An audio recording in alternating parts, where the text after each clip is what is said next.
నమస్తే, welcome to శ్రీపేపర్ news. ముందుగా headlines. వ్యవసాయ శాఖపై ముఖ్యమంత్రి నారా చంద్రబాబు నాయుడు సమీక్ష. 2026 ఖరీఫ్ సీజన్ నాటికి రైతులు పెద్ద ఎత్తున సేంద్రియ సాగు చేపట్టేలా ప్రోత్సహించాలని అధికారులకు దిశానిర్దేశం.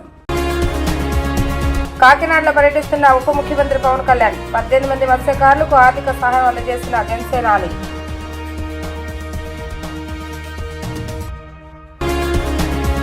టీడీపీ కార్యకర్త శేషగిరిరావు కుటుంబానికి అండగా ఉంటామన్న మంత్రి నారా లోకేష్.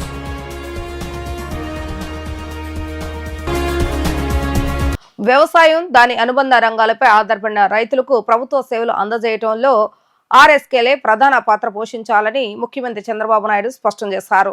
రైతులు ప్రతి చిన్న అవసరానికి వేర్వేరు కార్యాలయాల చుట్టూ తిరిగే పరిస్థితి ఉండకూడదని తెలిపారు. అన్ని సేవలు ఒకే చోట అందించేలా ఆర్ఎస్కేలు పునర్వ్యవస్థీకరించాలని ఆయన సూచించారు. రాష్ట్రంలో వ్యవసాయ రంగానికి కొత్త దిశానిర్దేశం చేసేలా సీఎం చంద్రబాబు నాయుడు కీలక నిర్ణయాలు తీసుకున్నారు.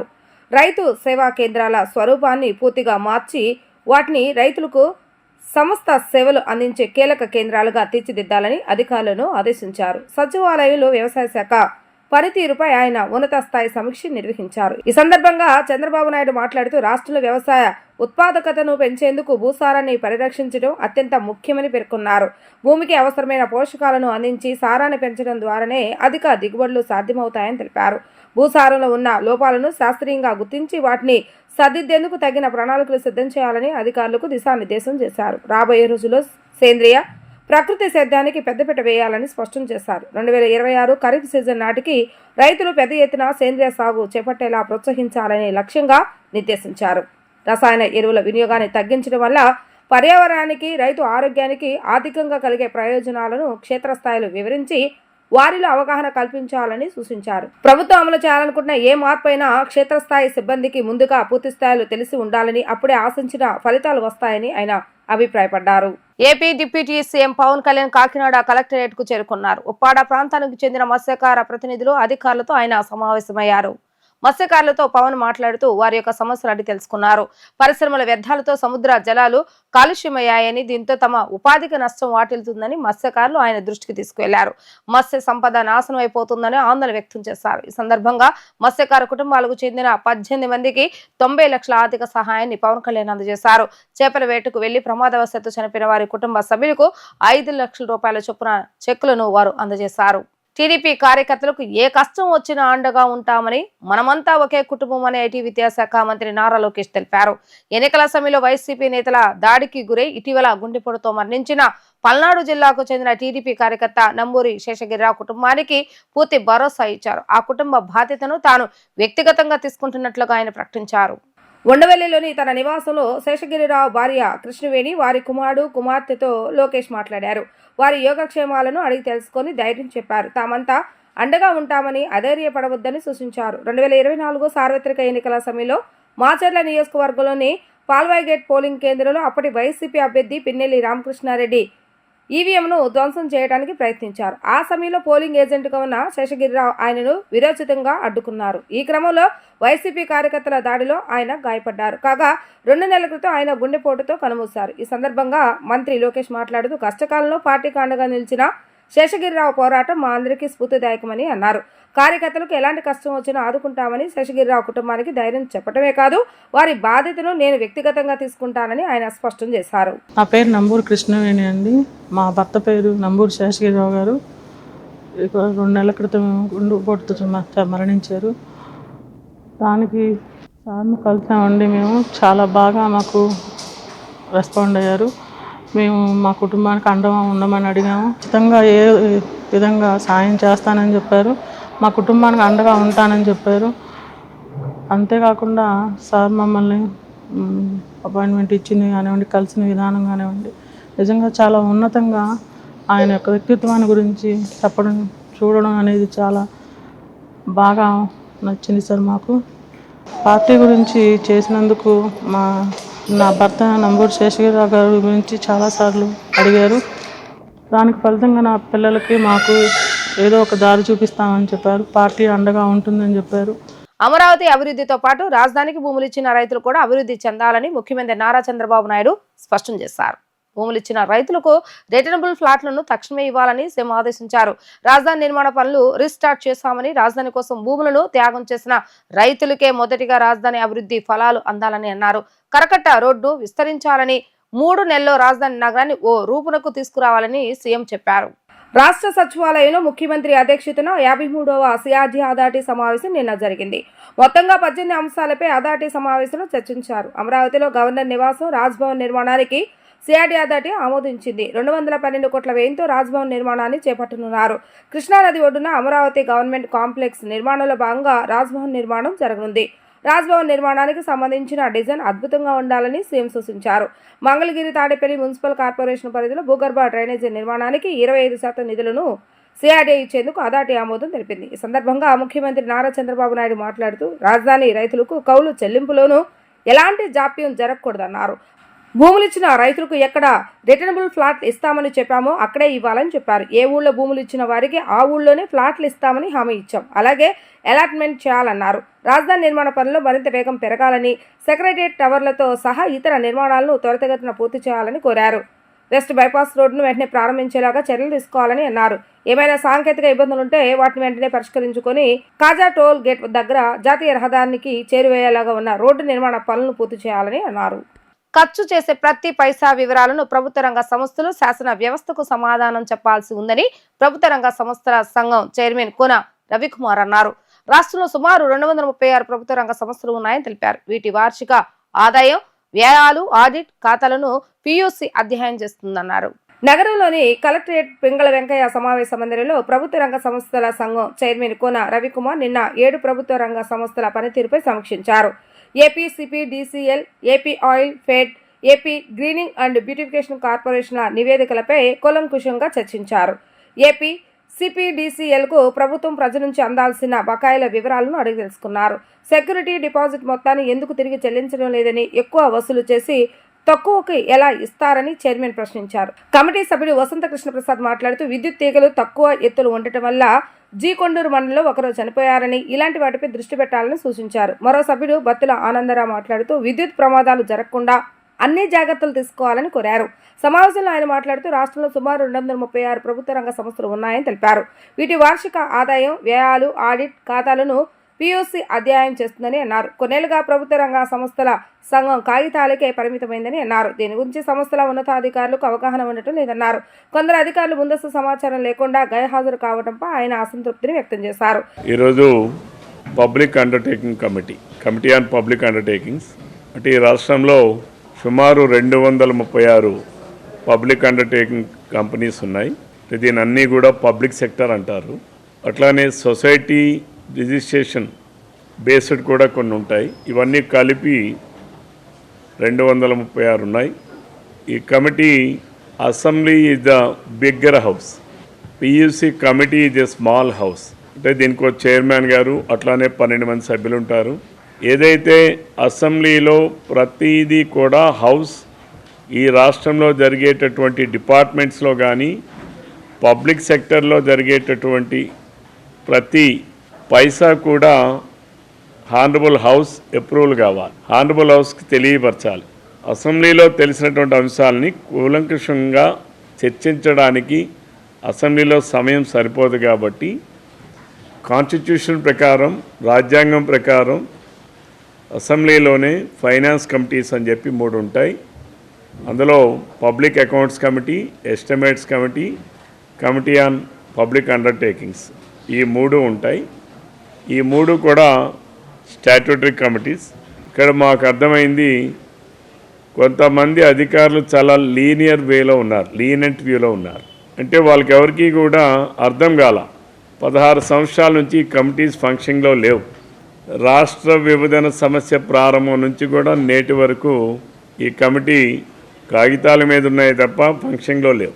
ఈరోజు కాస్త సభ్యులు అందరం, గౌరవ శాసనసభ్యులు అందరం కూడా ఈ రాష్ట్రం కోసం ఒక పక్కన ముఖ్యమంత్రి గారు చేస్తున్నటువంటి కృషిలో, ముఖ్యమంత్రి గారు ఎన్నో తీసుకుంటున్నటువంటి నిర్ణయాల్లో ఈ పబ్లిక్ సెక్టర్లో ఉన్నటువంటి వాటి పాత్ర కూడా చాలా గణనీయంగా ఉంటుంది. వాటిలో పెర్ఫార్మెన్స్ని ఎంతవరకు అవన్నీ కూడా ముఖ్యమంత్రి గారి నిర్ణయాలకి ఆలోచనలకు అనుగుణంగా ముందుకెళ్తున్నాయి అనేది కూడా చూడాల్సిన బాధ్యత ఉంది. దానికి అనుగుణంగానే ఈరోజు కమిటీ సభ్యులు అందరం కూడా సమయాన్ని కేటాయించుకొని నెలలో ఒక 2 రోజులు 3 రోజుల పాటు అన్ని పబ్లిక్ సెక్టర్స్ని కూడా రివ్యూ చేయాలి, వాటన్నిటినీ కూడా క్రోడీకరించాలి. ఇందులో ఏమైనా ఉంటే ఆ నివేదికల్ని శాసనసభకి సమర్పించాలి. సమర్పించిన తర్వాత ప్రభుత్వానికి వెళ్తాయి. ప్రభుత్వం వాటన్నిటిపైన ఎక్కడైనా ఏదైనా ల్యాప్సెస్ ఉన్నా, లూప్ హోల్స్ ఉన్నా, ఇర్రెగ్యులారిటీస్ ఉన్నా, మిస్యూజ్ ఉన్నా, మిస్అప్రాపరేషన్స్ ఉన్నా, లో పెర్ఫార్మెన్స్ ఉన్నా వీటన్నిటి మీద కూడా ప్రభుత్వం చర్యలు తీసుకుంటుంది. నకిలీ మద్యంపై విష ప్రచారానికి జగన్ పూనుకున్నారని మంత్రి కొల్లు రవీంద్ర విమర్శించారు. సొంత మీడియాతో తప్పుడు ప్రచారం చేస్తున్నారని ఆగ్రహాన్ని వ్యక్తం చేశారు. సోషల్ మీడియాలో తప్పుడు కథనాలను సహించబోమని ఆయన హెచ్చరించారు. అమరావతిలో నిర్వహించిన మీడియా సమావేశంలో మంత్రి కొల్లు రవీంద్ర మాట్లాడుతూ శవయాత్రతో రాజకీయం ప్రారంభించిన నాయకుడు జగన్ అని మండిపడ్డారు. ఫేక్ ప్రచారాలతో ప్రజలు భయభ్రాంతులు సృష్టిస్తున్నారని వారు ఆరోపించారు. ఏ కారణంతో చనిపోయినా నకిలీ మద్యంతో ముడిపెట్టి ప్రచారం చేస్తున్నారని ఆగ్రహాన్ని వ్యక్తం చేశారు. తప్పుడు కథనాలపై ప్రభుత్వం చాలా సీరియస్ గా ఉందని, ఈ అంశంలో విచారణ జరిపి నిజానిజాలు నిగ్గు తేలుస్తామని స్పష్టం చేశారు. ఆధారాలు లేకుండా కథనాలు ప్రచారం చేస్తే తగిన చర్యలు తీసుకుంటామని, తప్పుడు కథనాలు రాసిన వారు విచారణ ఎదుర్కోవాల్సి వస్తుందని ఆయన హెచ్చరించారు. 5 చోట్ల ల్యాబ్లు ఏర్పాటు చేసి మద్యం నాణ్యతను పరీక్షిస్తున్నామని ఆయన వివరించారు. గతంలో డిస్టరీస్ని హ్యాండ్ ఓవర్ చేసుకున్నారు, బ్రాండ్లని రాష్ట్రానికి రాకుండా చేశారు. ఇవాళ మా ప్రభుత్వం వచ్చిన తర్వాత, కూటమి ప్రభుత్వం వచ్చిన తర్వాత పకడ్బందీగా డిపార్ట్మెంట్ చేస్తూ ప్రజల ఆరోగ్యాన్ని కాపాడుతూ ఇవాళ దగ్గర 5 ప్రాంతాల్లో ల్యాబులు పెట్టి ప్రతిదీ ఈఎన్ఏ దగ్గర నుంచి షాప్కి వచ్చే వరకు టోటల్ ట్రాక్ అండ్ ట్రేస్ సిస్టంలో పెట్టుకుని ల్యాబ్స్లో చెక్ చేసి ప్రజలకి నాణ్యమైనటువంటిది అందిస్తాం. ఇవాళ దీన్ని వీళ్ళు మాట్లాడుతున్నటువంటి విధానం, ఎందుకంటే చంద్రబాబు నాయుడు గారు సీఎం గారు రివ్యూ చేయడం జరిగింది. వెంటనే దీంట్లో ఎవరు ఇన్వాల్వ్ అయినా సీరియస్గా ఉండమని చెప్పడం జరిగింది. దాని మీద మేము చాలా పకడ్బందీగా చేస్తున్నాం. ఇందులో జయచంద్రారెడ్డి తెలుగుదేశం పార్టీకి సంబంధించి ఉన్నాడని చెప్పి తెలిసిన ఇమీడియట్గా సస్పెండ్ చేయడం జరిగింది. పార్టీ నుంచి సస్పెండ్ చేశాం. ఇంకా ఎవరన్నా ఉన్నా సరే, డిపార్ట్మెంట్ నిర్లక్ష్యం ఉన్నా సరే, ఎందుకంటే అధికారులు కూడా ఎప్పటికప్పుడు నిఘా పెట్టాల్సినటువంటి అవసరం ఉంది. కింద ఏం జరుగుతుందనేది ఇంటెలిజెన్స్ చేయాల్సినటువంటి అవసరం ఉంది. కాబట్టి సంబంధిత ఎస్హెచ్ఓను కూడా సస్పెండ్ చేయడం జరిగింది. ఇదే కాదు, ఇంకా ఎవరైనా ఉన్నా సరే, అధికారులు ఎవరైనా నిర్లక్ష్యం వహించినా సరే ఎటువంటి పరిస్థితులకు టాలరేట్ చేసే సమస్య లేదు. ఇవాళ కూడా ఫేక్ వార్తలు ప్రచారం చేస్తూ ఉన్నారు. ఇవాళ ఆయన మాట్లాడుతూ ఉన్నాడు, ప్రతి 3 బాటిల్కి 1 బాటిల్ స్పూరియస్ లిక్కర్ ఉందని చెప్పి మాట్లాడుతూ ఉన్నారు. ఎస్, రండి జగన్మోహన్ రెడ్డి గారు, మీరు చెప్తున్నారు కాబట్టి రండి, ఎక్కడుందో చెప్పండి. ఎన్ఫోర్స్మెంట్ విభాగం సిద్ధంగా ఉంది, ప్రభుత్వం సిద్ధంగా ఉంది. ఇలాంటిది ఎక్కడున్నా సరే యాక్షన్స్ తీసుకోవడానికి సిద్ధంగా ఉంది. ప్రూవ్ చేయకపోతే ఖచ్చితంగా దీని మీద విచారణకి ఎదుర్కోవడానికి మీరు సిద్ధంగా ఉన్నారని చెప్పి నేను అడుగుతా ఉన్నాను. ఫేక్ ప్రచారాలు చేసి ప్రజల్లో భయభ్రాంతులు సృష్టించాలని మీరు ప్రయత్నం చేస్తున్నటువంటి విధానాన్ని చూస్తే ఎంత దుర్మార్గమైనటువంటి ఆలోచనతో జగన్మోహన్ రెడ్డి గారు ఉన్నారనే దానికి ఇదే ఒక నిదర్శనం. ఇదే కాదు, మీరు టెలికాన్ఫరెన్స్లు పెట్టి మీ నాయకులకి ఎవరు ఎలా చనిపోయినా దీంతోనే లింక్ చేయండి అని చెప్పి ఇవాళ మీరు ఒక 4 మీ సోషల్ మీడియాలో, మీ పేపర్లో మీరు తప్పుడు ప్రచారాలు చేస్తూ ఉన్నారు. Sakshi news paper 8/10/2025 death of Palepu Koteswararao, ఇది ఇలాంటివి. ఇది మొలకల చెరువు, అన్నమయ్య జిల్లా. ఇక్కడ కూడా వెంకటరామప్ప, ఇది కూడా సోషల్ మీడియాలో, పేపర్లో మీరు స్ప్రెడ్ చేస్తాం. ప్రభుత్వం ఎంత నిబద్ధతతో ఉందనే దానికి ఇవన్నీ కూడా ఎఫ్ఐఆర్లు కట్టాం. మీరు తప్పుడు కథనాలు, తప్పుడు వార్తలు రాసినా నిజాలు నిగ్గు తెలుస్తాం. ఇందుట్లో ఇలాంటి పాత్రలు ఉన్నాయంటే, స్పూరియస్ లిక్కర్ అనే పాత్ర ఉందంటే డెఫినెట్గా సంబంధిత ఎవరైతే ఇన్వాల్వ్ అయి ఉన్నారో వాళ్ళందరి మీద కూడా చర్యలు తీసుకోవడం జరుగుతుంది.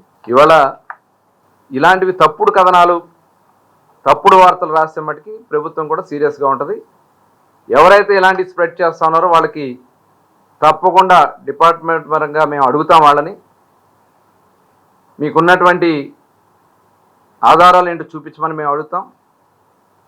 ఆధారాలు చూపించిన ఎడల వాళ్ళ మీద డెఫినెట్గా ఐపీసీ సెక్షన్ 353 ప్రకారం అది ప్రింట్ అవ్వచ్చు, ఎలక్ట్రానిక్ మీడియా అవ్వచ్చు, బిఎన్ఎస్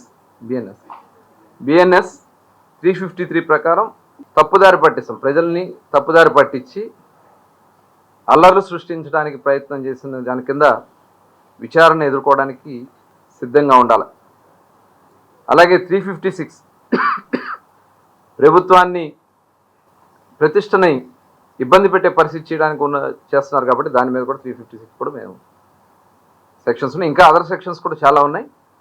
తప్పుడు కథనాలు, తప్పుడు వార్తలు రాసే మటుకి ఎక్కడా కూడా ఉపేక్షించే సమస్య లేదు. అది సోషల్ మీడియా అవ్వచ్చు, ప్రింట్ మీడియా అవ్వచ్చు, ఎలక్ట్రానిక్ మీడియా అవ్వచ్చు. ఒక ఉద్దేశపూర్వకంగా ఆ ప్రాంతాల్లో రెచ్చగొట్టే కార్యక్రమాలకి చేస్తే మటుకి ఎవరిని ఎట్టి పరిస్థితుల్లో ఉపేక్షించే సమస్య లేదని కూడా తెలియజేస్తాము. 500 కోట్ల అంచనా వ్యయం ఉన్న మెడికల్ కాలేజీల నిర్మాణానికి గత ప్రభుత్వం కేవలం 11.7 కోట్లు మాత్రమే ఖర్చు చేస్తుందని, అలాంటిది ఏ ముఖం పెట్టుకొని ఇప్పుడు అక్కడికి వెళ్తున్నారని ఆయన సూటిగా ప్రశ్నించారు. నర్సీపట్నం మెడికల్ కాలేజ్ నిర్మాణానికి 500 కోట్లు అంచనా వేగా జగన్ హయాంలో కేవలం నామమాత్రపు నిధులు మాత్రం విడుదల చేశారని ఆయన ఆరోపించారు. నర్సీపట్నం పర్యటనకు సిద్ధమవుతున్న వైసీపీ అధినేత జగన్ పై స్వచ్ఛంద్ర కార్పొరేషన్ చైర్మన్ పట్టాభి తీవ్ర స్థాయిలో విమర్శలు గుప్పించారు. టీడీపీ కేంద్ర కార్యాలయంలో ఏర్పాటు చేసిన మీడియా సమావేశంలో పట్టాభి మాట్లాడుతూ ఇంత తక్కువ నిధులు కేటాయించి అభివృద్ధిని గాలి కుదిలేసిన జగన్ కు ఇప్పుడు ఆ ప్రాంతానికి వెళ్లే నైతిక హక్కు లేదని అన్నారు. ఈ సందర్భంగా జగన్ తండ్రి దివంగత ముఖ్యమంత్రి వైఎస్ రాజశేఖర రెడ్డి హయాంలోని విధానాలను గుర్తు చేశారు. వైఎస్ఆర్ కూడా పబ్లిక్ ప్రైవేట్ పార్ట్నర్షిప్ పద్ధతిలోనే ప్రైవేట్ హాస్పిటళ్లతో ఒప్పందాలు చేసుకున్నారని, ఈ విషయాన్ని జగన్ తెలుసుకోవాలని హితవు పలికారు. నర్సీపట్నం వెళ్ళి కూడా పాప ఈయన అక్కడ ఉన్నటువంటి ఈయన నిర్మించినటువంటి అద్భుతమైనటువంటి నిర్మాణాన్ని చూసి మనందరికీ చూపించి అందరూ కూడా ఆగి చూసి ఆహా అనండి అని చెప్పి ఈయన గారు చెప్తాడు. మనకి కొద్దిగా అన్న సిగ్గుండాలి జగన్మోహన్ రెడ్డి నీకు. నువ్వు ఉత్తరాంధ్రలో ప్రారంభించినటువంటి నిర్మాణాలు ప్రారంభించినటువంటి అనేక కాలేజీల పరిస్థితి ఏ విధంగా ఉందో తెలుసా? ఉత్తరాంధ్ర గురించే మాట్లాడుకుందాం ఇవాళ. ఎందుకంటే నువ్వు వెళ్తున్నది ఉత్తరాంధ్ర ప్రాంతానికి కాబట్టి అక్కడ కాలేజీల పరిస్థితి ఏంటంటే నర్సీపట్నం మెడికల్ కాలేజు అంచనా వ్యయం 500 కోట్లు. నువ్వు ఖర్చు చేసింది కేవలం 11.7 కోట్లు. అంచనా వ్యయం 500 కోట్లు అయితే నువ్వు ఖర్చు చేసింది 11.7 కోట్లు. పార్వతీపురం అంచనా వ్యయం 600 కోట్లు, కనీసం టెండర్లు కూడా పిలవలా. విజయనగరం 500 కోట్లు అంచనా అయితే 84 కోట్లు ఖర్చు చేసింది. పాడేరు 500 కోట్ల అంచనాలు అయితే నువ్వు ఖర్చు చేసింది 116 కోట్లు. ఈ మాత్రం దానికే తమరు ఎగేసుకుంటూ వెళ్ళిపోయి అక్కడేదో ఈయన అద్భుతమైనటువంటి నిర్మాణాలు నిర్మించేసినట్టు వాళ్ళు ఈయన ప్రపంచానికి చూపిస్తారని రా పదయ్యారా, మేము కూడా చూస్తాం. నువ్వు రావటమే మాకు కావాలయా జగన్ రెడ్డి, నువ్వు రా. నువ్వు వచ్చి చూపించి ఆహా అంటావో ఓహో అంటావో మేము కూడా చూస్తాం. ఒక పక్కన ఉత్తరాంధ్రకి చెందినటువంటి ఇంత కీలకమైనటువంటి కాలేజీల పరిస్థితి ఈ విధంగా ఉంటే తమర రిషికొండ ప్యాలెస్కి మాత్రం 500 కోట్ల రూపాయలు తగలేస్తారు. మెడికల్ కాలేజీలకి ఒక్కొక్క దానికి 11 కోట్లు, 80 కోట్లు, 100 కోట్లు, మొత్తం అంచనా వ్యయం 2100 కోట్లు అయితే ఖర్చు చేసింది 212 కోట్లు అయితే తమరి ప్యాలెస్కి మాత్రం 500 కోట్లు సార్.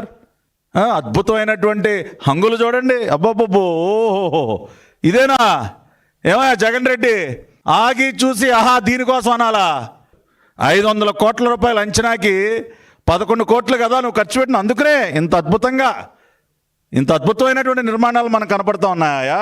ఈయన గారు ఏడుపు ఏంటండి వాళ్ళ ఏదో ప్రైవేటుకి దోచిపెట్టేస్తున్నారు. పీపీపీ మోడల్ ఎంత దుర్మార్గం, అసలు పబ్లిక్ ప్రైవేట్ పార్ట్నర్షిప్ ఏంటి, అసలు చేయరానిటువంటి పని అని చెప్పి ఇవాళ పీపీపీ మోడల్ గురించి ఎన్ని మాటలు మాట్లాడుతూ ఉన్నాడు.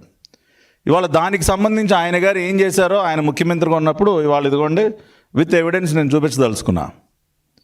ఒకటి, ఈయన తండ్రి గారు వైఎస్ రాజశేఖర రెడ్డి గారు ఆరోగ్యశ్రీ పథకాన్ని ప్రారంభించినప్పుడు ఆ రోజున లేదా పీపీపీ ప్రైవేట్ హాస్పిటల్స్ భాగస్వామ్యం ఉందా లేదా?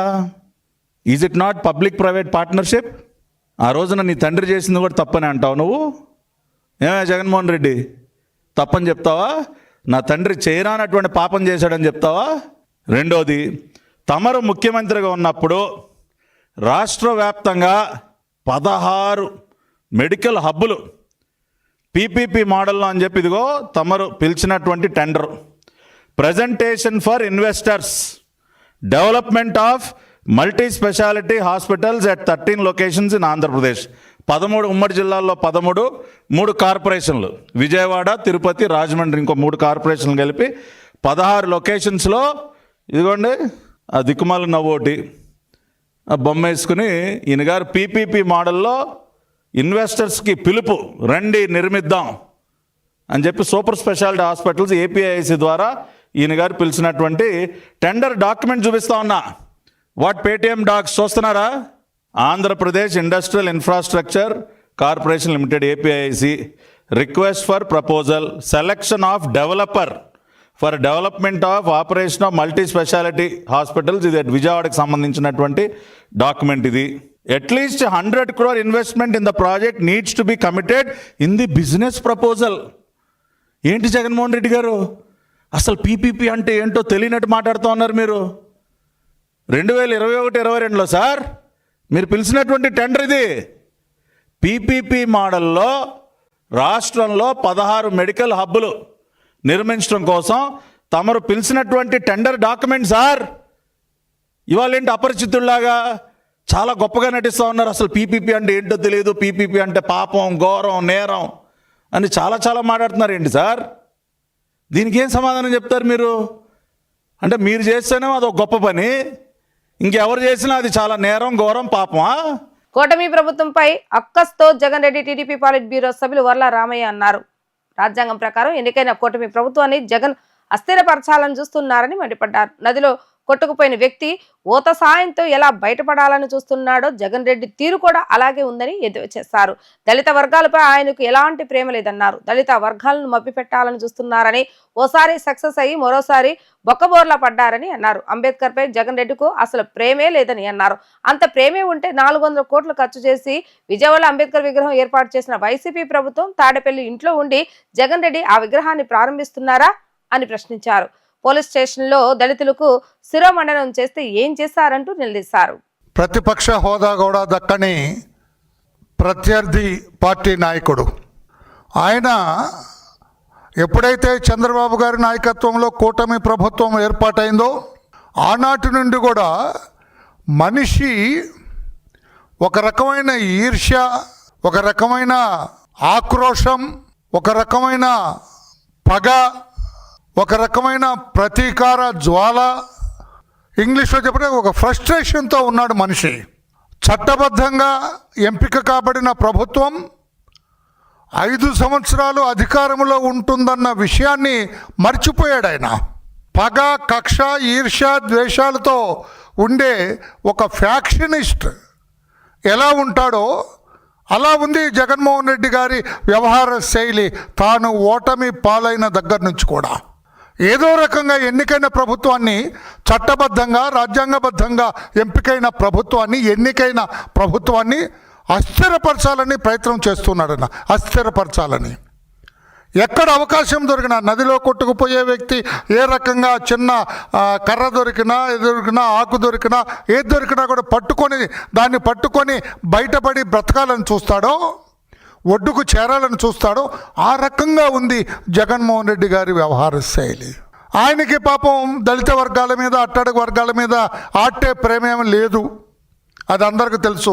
ఉందని చెప్పుకుంటాడు, ఈ వర్గాల్ని మభ్యపెడతాడు, ఈ వర్గాల్ని తన ఓటు బ్యాంకుగా మార్చుకోవాలని కూడా పలు దఫాలుగా ప్రయత్నం చేశాడు. ఒకసారి సక్సెస్ అయ్యాడు, తర్వాత బొక్క బోర్లా పడ్డాడు. డాక్టర్ బిఆర్ అంబేద్కర్ అంటే అసలు ప్రేమ లేదు అతనికి. పైకి చెప్పుకుంటాడు ఈ వర్గాల ప్రతినిధి అయిన డాక్టర్ బిఆర్ అంబేద్కర్ అంటే నాకు ఎనలేని ప్రేమని. అదంతా అబద్ధం అని చెప్పి కూడా నేను ఈ వర్గాలకి, దళిత వర్గాలకి, ఆ వర్గాల ప్రతినిధిగా నేను తెలియచేస్తూ ఉన్నా. నిన్న ఇటీవల చూసాం మనం, చిత్తూరు జిల్లా జీడి నెల్లూరు కాన్స్టిట్యున్సీలో ఒక గ్రామంలో ఒక పాకకి నిప్పంటుకుంది. ఆ నిప్పు సెగ పక్కనే ఉన్న అంబేద్కర్ విగ్రహానికి తగిలింది. అక్కడున్న ఆ సర్పంచ్ వాళ్ళందరూ కూడా దాన్ని ఏదో రాజకీయం చేయాలని చూశారు. దానికి ఇతను ఒక స్క్రిప్ట్ తయారు చేశాడు. రాష్ట్రంలో ఉన్న అంబేద్కర్ విగ్రహాలన్నిటి మీద కూడా దాడి జరుగుతుంది, నేను ముఖ్యమంత్రిగా ఉన్నప్పుడు అటువంటి దాడులు లేవు, ఇప్పుడు జరుగుతున్నాయని చెప్పాలని అతని ఉద్దేశం. అంటే అస్థిరపరచాలని, ఈ దళిత వర్గాల్లో ఒక రకమైన అనుమానాన్ని రేకెత్తించాలని ఇతను ఆశపడుతున్నాడు అని చెప్పి కూడా నేను తెలియజేస్తున్నా. దళితుల్ని రెచ్చగొట్టాలని, ఈ కుల రాజకీయాలు చేయాలని చూస్తే దళితులందరూ కూడా నీ మాయలో పడేది లేదు, వాళ్ళందరూ కూడా నీ గురించి అర్థమైందని చెప్పి కూడా నేను తెలియజేస్తున్నా. అంత ప్రేమ నీకుంటే మిస్టర్ జగన్మోహన్ రెడ్డి గారు 400 కోట్లు ఖర్చు పెట్టి విజయవాడలో స్వరాజ్ మైదాన్లో అంబేద్కర్ స్మృతివనం ఏర్పాటు చేశావు. మీరు తాడేపల్లిలో ఉన్నారు, మీరు ప్రత్యక్షంగా వచ్చి అంబేద్కర్కి పూలమాల ఎందుకు వేయలేదు? ఇంట్లో కూర్చొని బటన్ నొక్కి ఓపెన్ చేసి అంత పెద్ద ప్రాజెక్ట్ అది 400 కోట్ల రూపాయలు కొట్టేశారు, అందులో ఖర్చు పెట్టారే. నేను నిజంగా డాక్టర్ బిఆర్ అంబేద్కర్ మీద ప్రేమ ఉంటే మీరు రావాలి కదా, స్వయంగా ఆయనకి శ్రద్ధాంజలి ఘటించాలి కదా, విగ్రహాన్ని పుష్పమాలతో అలంకరించాలి కదా. ఏం ప్రేమ ఉందో మీకు? మరలా ముఖ్యమంత్రి కావాలన్న తపన, ఆరాటం, తాపత్రయం తప్పితే మీకేమున్నదని చెప్పి కూడా నేను తెలియజేస్తున్నా. అందుకే దళిత వర్గాల సోదరులందరూ కూడా నేను విజ్ఞప్తి చేస్తున్నా, మరలా ఈ జగన్మోహన్ రెడ్డి మాయలో పడద్దు. ఇతను ఒక మాయా మహేంద్ర, ఇతను మోసకారు, ఇతను అబద్ధాలు చెప్పే మనిషి, ఈజ్ ఎ చీటర్. లబ్బిపేటలోని police control room, command control కేంద్రాలను సిపి ఎస్వి రాజశేఖర బాబు నిన్న ఆకస్మికంగా తనిఖీ చేశారు. కమాండ్ కంట్రోల్ కేంద్రానికి విచ్చేసి ట్రాఫిక్ రద్దీపై సమీక్షించారు. కేసుల దర్యాప్తులో భాగంగా పోలీస్ స్టేషన్ నుంచి వచ్చే అధికారులు, సిబ్బందికి కావాల్సినటువంటి సీసీ ఫుటేజీలను వెంటనే అందించి కేసులు త్వరగా కొలిక్కి వచ్చేలాగా చూడాలని అన్నారు. లబ్బిపేటలోని police control room, command control కేంద్రాలను సిపి రాజశేఖర బాబు నిన్న ఆకస్మికంగా తనిఖీ చేశారు. ప్రజల నుంచి వస్తున్న ఫోన్లు, దానికి సిబ్బంది స్పందిస్తున్న తీరును పరిశీలించారు. ఫోన్ల వివరాలను ఎప్పటికప్పుడు అధికారుల దృష్టికి తీసుకురావాలని సూచించారు. ఫోన్ మాట్లాడిన పోలీస్ స్టేషన్ల సిబ్బంది నుంచి వివరాలు తీసుకుని నిరంతరం అప్రమత్తంగా విధులు నిర్వహించాలని ఆదేశించారు. కమాండ్ కంట్రోల్ కేంద్రానికి విచ్చేసి ట్రాఫిక్ రద్దీపై సమీక్షించారు. సీసీ కెమెరాలను పర్యవేక్షించాలని అన్నారు. కేసుల దర్యాప్తులో భాగంగా పోలీస్ స్టేషన్ నుంచి వచ్చే అధికారులు, సిబ్బందికి కావాల్సిన సీసీ ఫుటేజీలను వెంటనే అందించి కేసులు త్వరగా కొలిక్కి వచ్చేలాగా చూడాలని కోరారు. కార్యక్రమంలో DCP Tirumaleswar Reddy, ACP Bhanuprakash Reddy, CI D V Ramana, control room CI Kanakarao తదితరులు పాల్గొన్నారు. వార్తలు ముగించే ముందు హెడ్లైన్స్ మరొకసారి. వ్యవసాయ శాఖపై ముఖ్యమంత్రి నారా చంద్రబాబు నాయుడు సమీక్ష. 2026 ఖరీఫ్ సీజన్ నాటికి రైతులు పెద్ద ఎత్తున సేంద్రియ సాగు చేపట్టేలా ప్రోత్సహించాలని అధికారులకు దిశానిర్దేశం.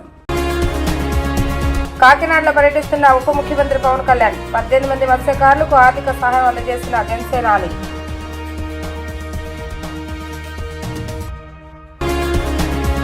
టీడీపీ కార్యకర్త శేషగిరిరావు కుటుంబానికి అండగా ఉంటామన్న మంత్రి నారా లోకేష్.